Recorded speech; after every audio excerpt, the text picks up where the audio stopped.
Okay, hi Alycia, welcome back.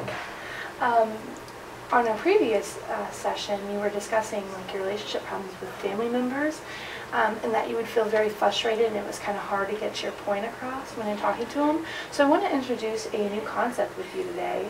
It's called interpersonal approach, and what that means is just basically starting a better way of communicating. For example, positive relationships lead to positive feelings, and vice versa. So negative communication can lead to negative feelings. So like we were talking last time, it was very upsetting when you couldn't express like the way you're feeling, and so the negative feelings just carried on with you, and that's why you came and saw me. So this way, it's a little bit different of an approach, and what I want to do with you is make your communication a little bit stronger, so you can be able to express yourself a little bit better. So through a visit, if you don't mind, I would like to kind of point out different things that I've noticed with the way you communicate, just to kind of give you a stronger communication. So with family members or whoever you're feeling you're not having the best communication with. Basically, is there anybody in particular in the past week or month or so that you feel like you want a better relationship with? I guess with my mom, we kind of fight a lot. So. Okay, is there a specific point that you've had recently that you want to bring up? Yeah, actually recently, she always, like, my brother gets, like, babysat at this place, and, like, sometimes she'll go out for dinner, and she'll be, like, always ask me, oh, can you go pick him up, can you go pick him up? And I feel like I'm his sister, and that's not really my responsibility, and maybe I had something planned, and I don't really want to go pick him up. It's a waste of gas, it's a waste of time, when she was supposed to do it in the first place. Yeah, definitely. That can feel very frustrating, especially when you feel like you're taking on a responsibility that that isn't supposed to be yours. Yeah. And the communication can be a little misstrued from that. How did it make you feel like when she called you last minute and to do that? Were you angry, or were you more just upset that she wasn't being a mother figure? I guess a little bit of both. I was angry because, like, why do you think I have time to do it if you don't have time to do it?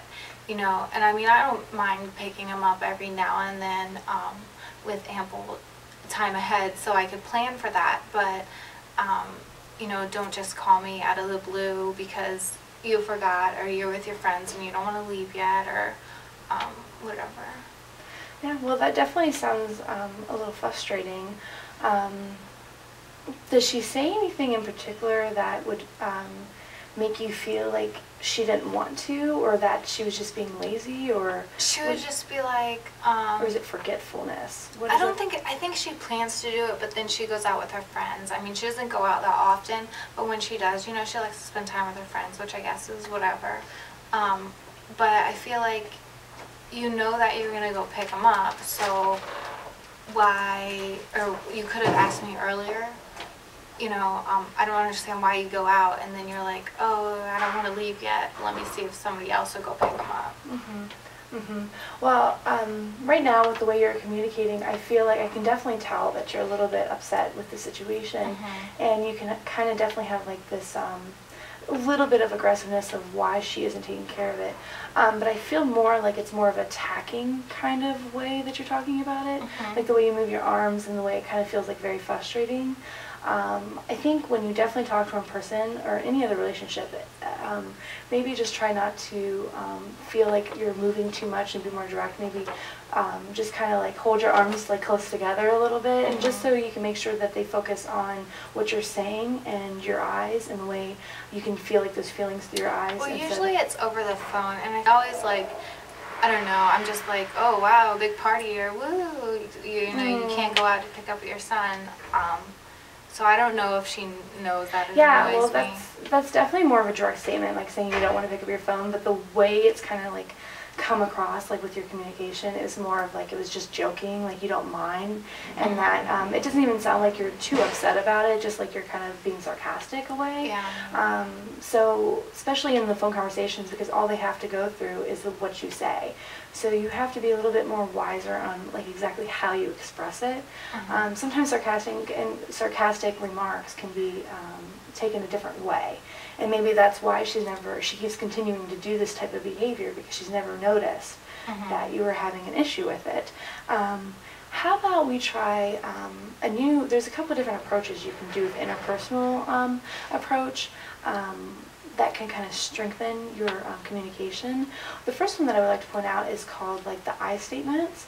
Instead of being a sarcastic remark, you would say something similar to like, I feel very upset, or I feel like you depend on me too much for things that you should.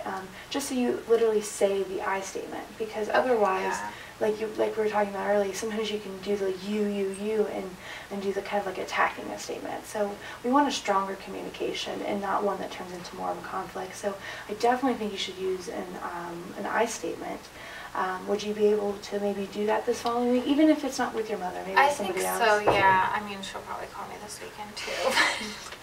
I think if I was more direct with her, maybe she would understand better. Because, I mean, I guess if she's out, having fun with her friends, she might actually think I am joking about it. Yeah.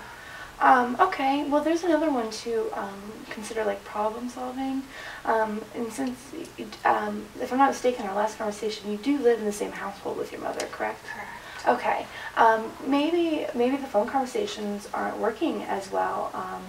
What do you think you get any effective like problem solving through the phone conversations? I don't know if we ever do solve our problems through the phone conversations. It's usually at night, because we like, I'm always working, she's always working, driving my brother around. He has like a million activities, and she still wants to have her social life. So we don't really see each other a lot. Okay. But when we do talk, and it's, I'm pretty sure it's better when we talk in person. Okay. But it's just hard to do that. Oh, definitely. Well, I think if you're really having a problem, or it kind of gets to you a little bit more than, say, a minute or so, I think maybe you should try to work out more of like a face-to-face communication. It's a little bit easier, and maybe she can kind of understand. And as long as you use the other technique of the I statements along with the face-to-face, I think she'll understand a little bit better. Because that probably help. Yeah, because sometimes if you force yourself to say the I, you can't be sarcastic with it. Yeah. So I think that would help you in that situation as well. Well, that sounds really great. I would like to continue. I would like you to continue using these type of techniques with you for the next week, and just journal it and let me know how the response was, if it was different or if it was similar. Okay. And if it was similar, we can work on something else. If it was different, then I'd like you to explain how it made you feel. Was it instant relief, or did it feel like it didn't really help you that much? Just something so we know like where we should go from next time. Okay. Okay? All right. Well, thank you, Alycia. So she might just seem like, okay, that, I'm really sorry, I forgot to do the sarcastic stuff. Okay, well, let's, like, okay. I was thinking you could... Hi, Alycia. Thank you for coming back and seeing me. From our previous conversation, we were talking about the issues that you had. Don't try to speed this off, because... I just feel like... It's okay. Okay. There's no bathroom flushing right now. Come on. I'll speak up louder when it flushes. Okay. Hold on. What was I going to say?